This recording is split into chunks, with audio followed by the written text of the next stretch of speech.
Hello and welcome. This is Kevin, also known as AWOL, and today we're doing the pattern that is probably the closest to my signature pattern that can be done with a single strand, which kind of changes the dynamics. Normally, I like to do this with the strings doubled up and put a diamond in the center so that way it flips. But if I'm going to do it single stranded, it ends up having 3 repetitions instead of 2 with a diamond. And to be truthful, like for as much as this is like my go-to pattern, I haven't done this one like this with a single strand in a really long time, and no particular reason why I haven't.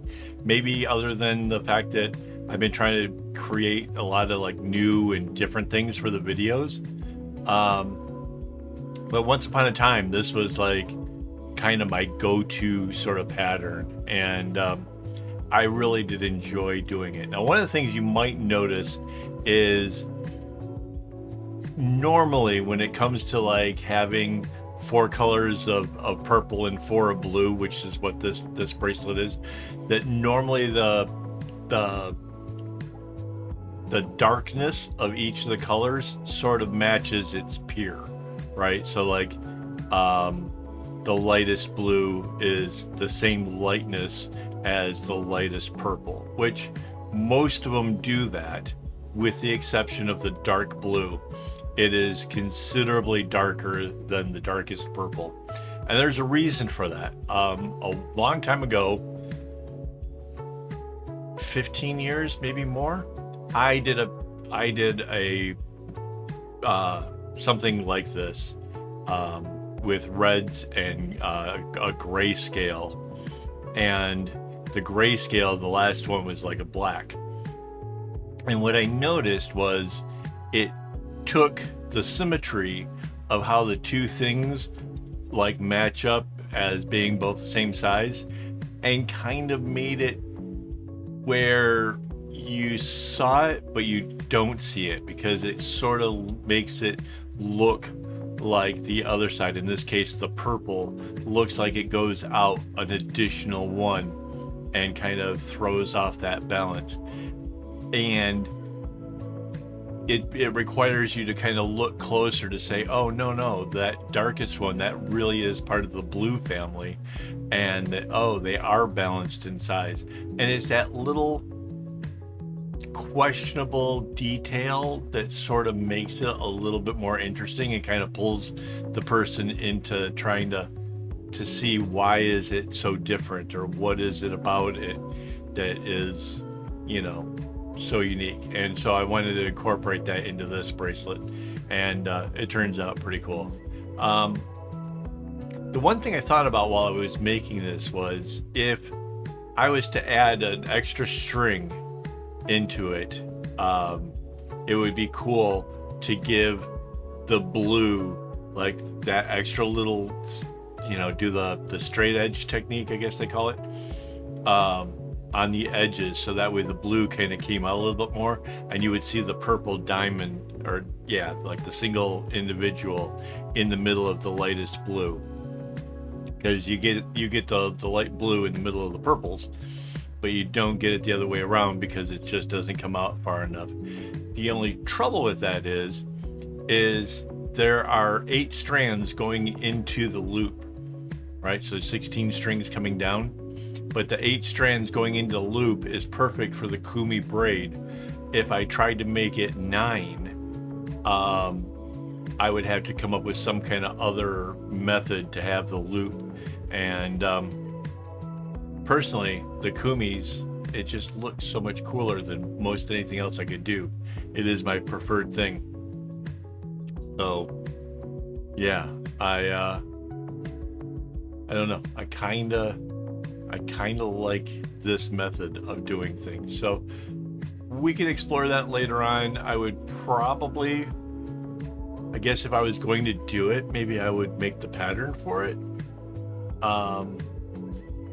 I don't think I have a template set up for that, so I'd have to make a template. I have to start from scratch. But if it's something that enough people want, I will explore that possibility. I just think that it would be kind of interesting just because it would add to that part of why the blue is the same as what the purple is, or it's the same shapes. The only thing is, because it's kind of cut less than half, it's a little harder to see it. It really shines if you make a double wide of this. And I think we were talking about this before. I think I'm going to go ahead and do a double wide just to kind of show you what goes into it, get the pattern out there. And yeah, I haven't done it in so long. It's probably worth doing. I'm guessing we're like past the halfway point here. So let me do this. There we go. Thank you to my YouTube members for making this possible. I really enjoy making patterns and bracelets and having fun with it, and kind of showing you guys some of the patterns, things that I personally enjoy, as well as there are plenty that maybe I don't quite as enjoy making.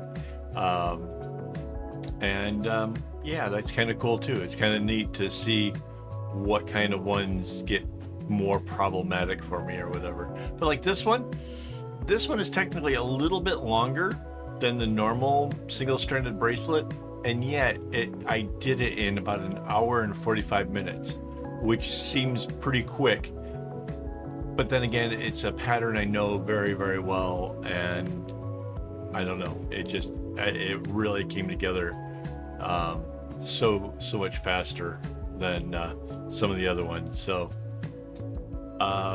perhaps you watching me making it, you might see methods for, segment knotting that helps you to get this kind of made in a quick manner like I did it. So mind you, I sped this up a lot because I wanted to make sure that there wasn't too much time overall. So I did that. Oh, that darkest blue and the darkest purple are the shortest strands out of the whole mix. And when I'm doing up the braids, I like to take those shorter strands and put those two together, and then the three lighter blues and the three lighter purples, those become the other ones that make up the braid. And that way the really short ones, I can pull them through like braid, braid, braid, pull, braid, braid, braid, pull.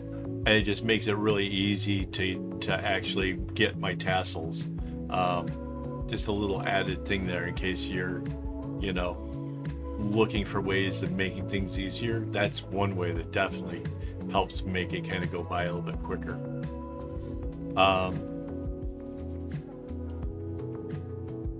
But yeah, I kind of forgot how much I really do enjoy this pattern though. Really, it just goes back like so far in my bracelet making history, and I don't think about those as much anymore. Now it's always like trying to find that new design that'll be really cool, or a color combination that I haven't tried, or whatever. But going back to like some of the early roots of things, yeah, it's pretty neat. Yeah, I don't know what else to say along that line. I just really like it. Hopefully you do too. Yeah, if you have thoughts, comments, leave it down below. I do try to answer everybody. If you've got like patterns you want to share with me or whatever, it's probably easier by a Discord, or you can also share like the bracelets that you made like by a Discord. That's always cool.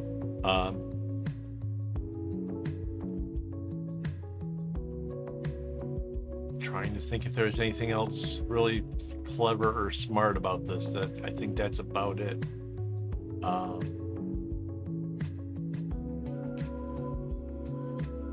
Oh, if you haven't already, hit the like button. I know that I usually put this at the end because a lot of people will like, oh, he said the like thing, I'm done with the video. And it's unfortunate that that's actually what happens a lot of the time, but it's a little thing that you can do that actually helps grow the channel, so that way I can get this out to more people, and hopefully teach some people how to make their own patterns. And Yeah, I think it'd be kind of cool. I'd love it where people stop saying, "What's the pattern number?" and just get out there and make their own. Or, um, yeah, I'd like to look at a bracelet and be like, "Yep, I can make that," because that's the goal, right? That's the real goal, is to help people to come up with their own stuff. So, all right, I can see the end is really near here. Thank you guys for watching and hanging out with me for what, almost 11 minutes. That's pretty awesome. Thank you. And as always, don't get your strings in a bunch.